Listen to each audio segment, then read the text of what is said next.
Welcome to Guide Guru. We hope this video helps. You start by aligning the two mesh panels so their pattern nests tightly. This reduces gaps and stress points.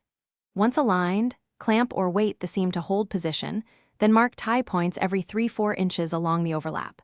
Use 16-gauge tie wire because it balances flexibility and strength. Make short, 6-8-inch pieces now so they're ready. This quick setup prevents slipping and ensures each subsequent tie is consistent and holds the pattern square. Now feed a prepared tie wire through an opening on one panel and then through the matching opening on the other, creating a bridge. Grip both ends with pliers and twist sharply until the tie is snug and the panels sit flush. You want firm contact, not deformation. For higher strength, make a figure 8 or double twist knot, then clip excess wire leaving a small tail to tuck under. Repeat each 3-4-inch station, staggering ties to distribute tension and maintain mesh. To finish, cut tie tails close to the twist and use pliers to fold any sharp ends inward. This prevents cuts and snagging.